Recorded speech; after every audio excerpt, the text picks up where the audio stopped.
let's talk about this quilt that's behind me. This is the Bliss Quilt-Along 3/4 Shop. It is a monthly block of the month. All 12 blocks have come out. I'm now working on my finishing kit, and this is what I have to come up with. If you want to see a finished look with their fabrics, let me get a picture of that for you. It looks like this. Now, I'm not using that fabric line. I am trying to stay kind of true to how the pattern was written, where if it's asked for red, I put a red in that spot. However, with the finishing kit, there's a lot of red, and I don't have that much red, nor do I want that much red on it. So I've gone through with the instructions, and I have cut out all my little pieces, and I had to do a lot of modifications to figure out what fabric I had and what pieces I want and where I'm going to put things. And I decided that these flying geese right here are going to be green, and my outer border is going to be teal. Other than that, we're going to be really similar to this. So I'll have this as a red. So anyway, it's going to be close, it's going to be similar, it's going to be different, it's going to be fun, and I'm in the middle of it. There's a lot of little pieces. So what I have done is put everything in their own little bags and labeled it. So here's my outer border, which is piece P, and I'm making, oh, and there's some extra pieces in there because that outer border, it's just good to keep it together. This is the outer geese, there's the flying geese that run around that. Here's my binding, same thing, I've got the extra fabric just in there with it. And then I have my cornerstones, which are strips with some cornerstones, so there's not a whole lot to that one. And then everything else I'm working on is the flying geese that I just pointed out that will be green, and getting those 4 blocks in the center. So let me show you what I'm talking about. This is the center block. There's 4 of these. Let's go 1, 2, 3, 4. Here's my flying geese. I've got one little section up here already, but it's going to go all the way across, up and down. Here's the very center of my quilt. And then my cornerstone sashings are going to go across there. So it will, I can see it, I can understand it, but there's a lot of little pieces. So what I'm working on right now is this. These are my, let's see if I can get this straightened out. Hold on.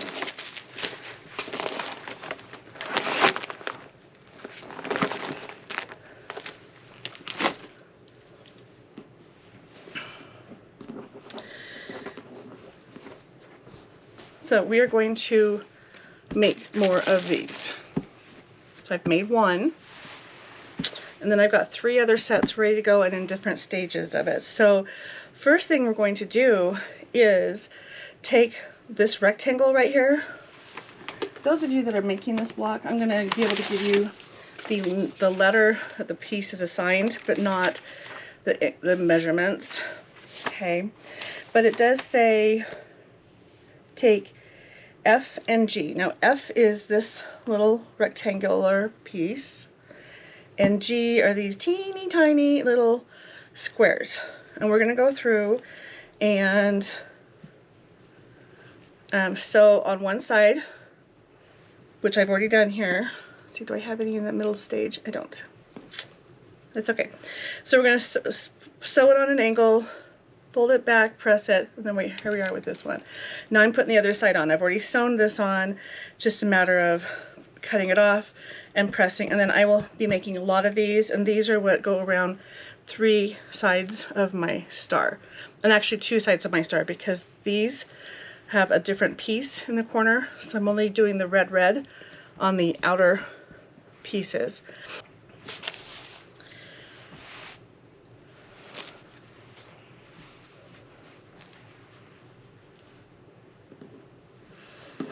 Okay, so I can go through, I've got everything in little piles of stages, so just ignore all that.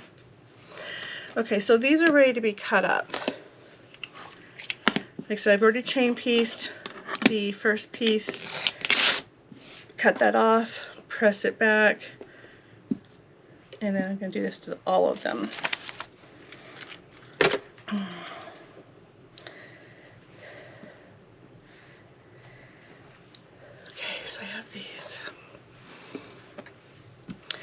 Now, to make this block right here, we're going to put 2 red on one corner, and then 2 yellow on the other. I've already gone through and done my first 2 opposite sides, folded them back, pressed them, trimmed them about 1/4 inch, and then went through and added the other half. So that's what this pile is putting those last 2 corners on. And again, you're going to go opposite of each other so that you don't have a big seam. But this is it. So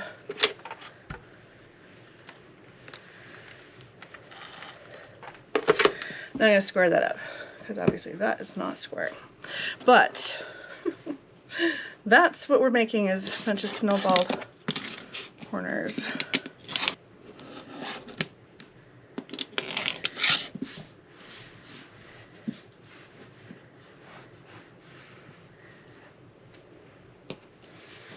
Okay.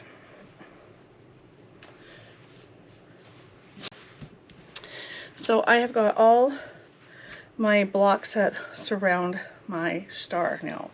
So I'm going to show you how this layout works. You have your centerpiece.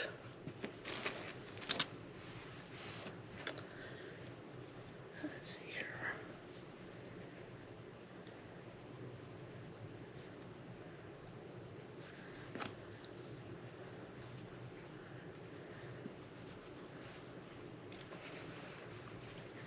And I have decided to alternate these so that they are turning.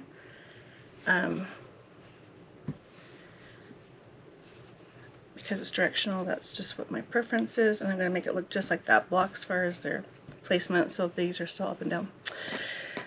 Okay, so these are my cornerstones. Then we have these. So this is going to go here and here.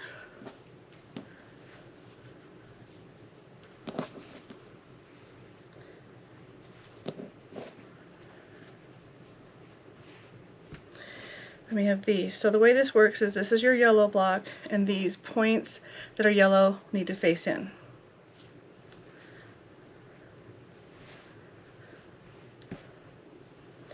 Then what goes here is a rectangle piece, the same size as what we started out with there, but without the corners. And there's our block. So now it's just a matter of putting it together.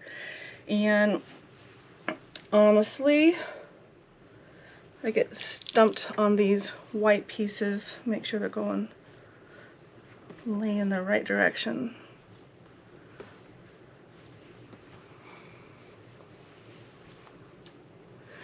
I used every bit of fabric that I had, and I had to piece some pieces, but I also made a mistake and had to cut more fabric. So that's why I keep everything, but I was able to make it work. Okay, so I've got those two. This. So I'm going to go down this whole side and stitch those.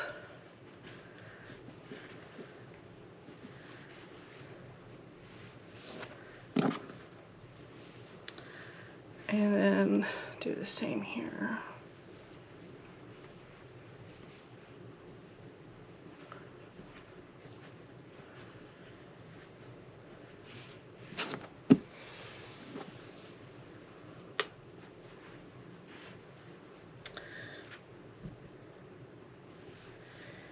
And then I'm going to do these two like that.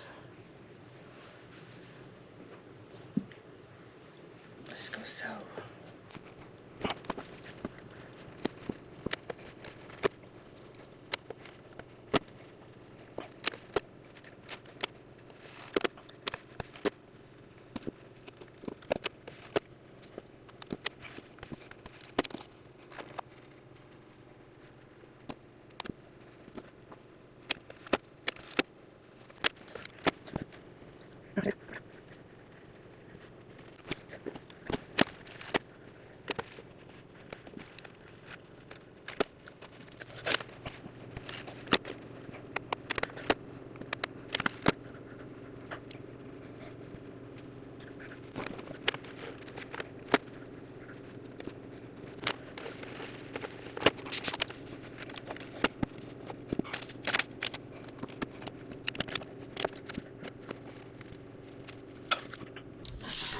talk about what's going on over here.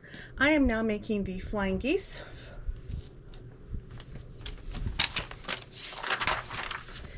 So we need to take L, which is the rectangle of the color, and her pattern has it being red. Okay, so you're going to take that and then you're going to put E on the corner, and I've gone through and done it to all of my sets on one side. So it starts out like this, just a regular rectangle. You put that on, sew it, cut, flip it back. So these ones are right here are ready to be pressed. And then after that, we're going to go to the machine with this whole stack and put them on the other corner. And then you're going to get what looks like this after you trim that off. Okay, and then you press it back, and here's your flying geese. So that is it in a nutshell. I have to make 44 of these. And I made these wrong. Let me show you what I did wrong. So I got excited when I got to this part where I had this on. I did trim it, but I didn't press it before I put the next corner on. And this is why that's not going to work. Because when I go to put the other one on, I stitched it on top, and there's that overlap that we're trying to avoid. So I'm going to have to unpick all of these, which is not good because it's on the bias, press it back, and then put this back on. Good news is there are only like one set of these, so not the whole bunch, but there's still a lot I have to fix. Don't do that.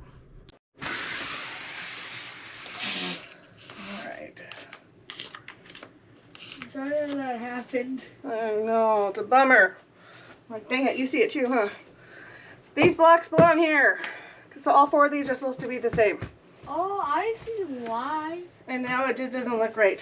It's really wrong. So that's all right, I will fix it.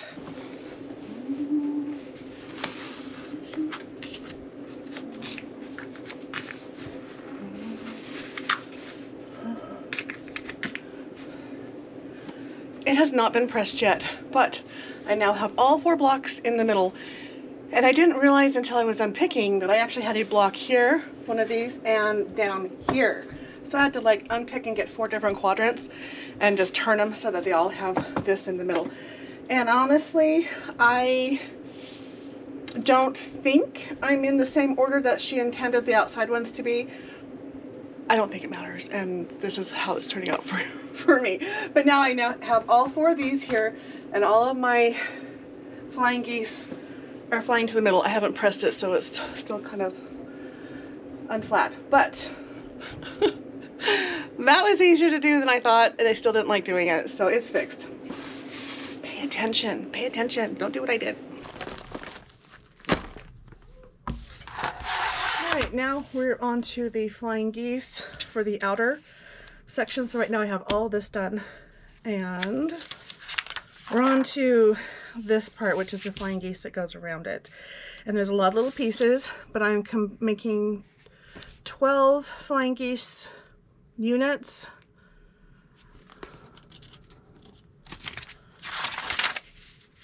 And then flying geese is N and D, and I have got everything cut out.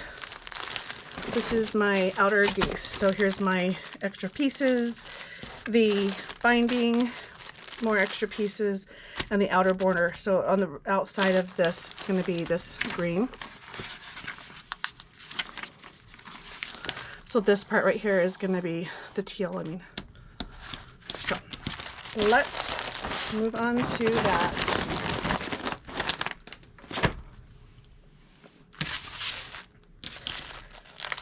I'm not going to press these because they're small enough, and I have a guide on my machine, but we're making flying geese. So we're going to take these and do 1 corner at a time. I'm going to make sure my orientation is the same direction with these. And one thing I did notice with the flying geese that are green is I lost a lot of points, and a lot of it had to do with the fact that I'm using a 2.5 inch strip or jelly roll from this for most of it, and it's a little bigger than 2.5. So this actually was a piece that was cut, and this one was not. So you can see this is actually a little bigger. This is actually exactly 2.5 inches. So if I were to put this right on the edge of the pinked edges, I still have all of this little tiny bit on the side. So I think I will go through and just take that off, all of these.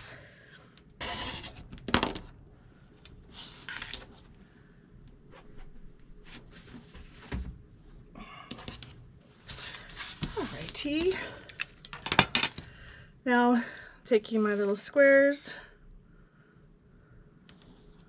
Let me see, is this the right size?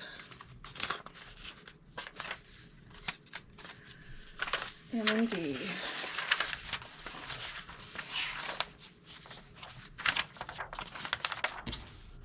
And 2.5 inch squares. Okay, so I was really struggling to get enough fabric out of the red. So some of these are slightly narrow, so I just need to keep that in mind. I think that's what this little stack is as I'm making them. So 4 sets of 12. And then I have cornerstones. So again, put that on there. Wow, that's noticeably small. How was I off so much so far?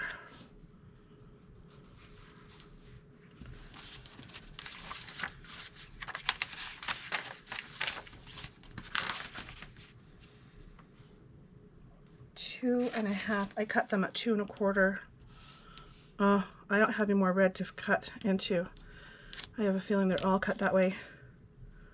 Wow. Okay, I was not paying attention. I have a bunch of squares that are 1/4 inch too small. So that means I'm going to make my flying geese a little different. Let me just completely float it, center it in the middle, which means I'm going to have to take 2 passes because now my points will be crossing. It's just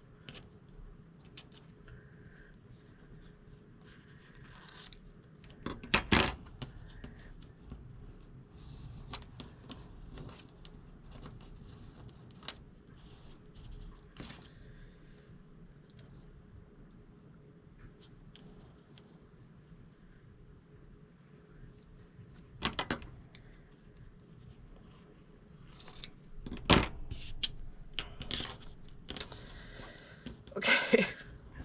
My flying geese are suspended in the middle of the block. So if I were to attach this, I don't know, that's just ugly. My 1/4 seam allowance is going to come just a tiny bit into all of that. Let's just see.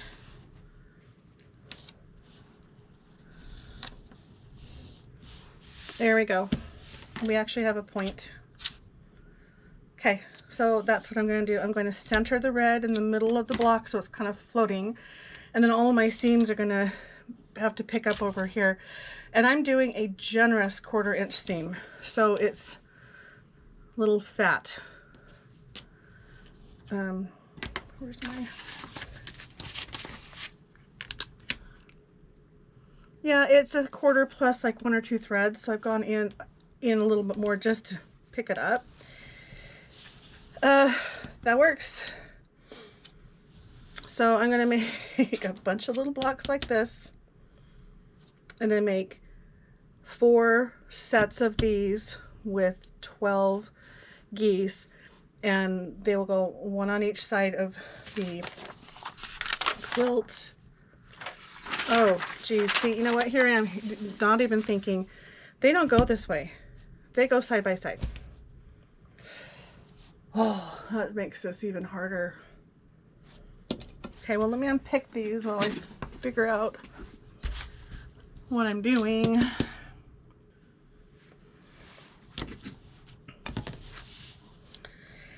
We're good. There. And now the cornerstone is going to go here. See, my cornerstone is actually the right size, unlike everything else. But I'm going to put this next to that. There. I don't think it's as noticeable that it turned. We all know it did, but okay. I'm going to make 4 sets of 12 of these. 1, 2, 3, 4, 5, 7 more of these, and that one will be done.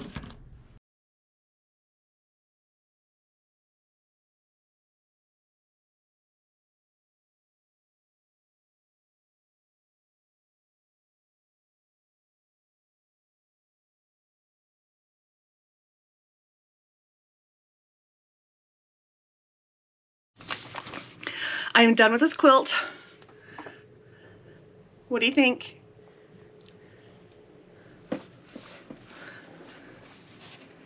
I like it. So this is what it was. This is the finishing instructions. You can see there's a lot of red on there, and I didn't have that much red, nor did I like that much red. So I've got the green flying geese and the teal outer border. Other than that, I did use the red where she wanted it, which were these 4 center squares and the flying geese on the inner border, and then the way the blocks were asked to be made. So finished the way they do it with their fabric, and finished with my fabric. All right, let me know what you think about it, and if you're doing this, what yours looks like. So that's it for today. Thanks for being here. Please like, subscribe, share, and comment, and I hope to see you soon.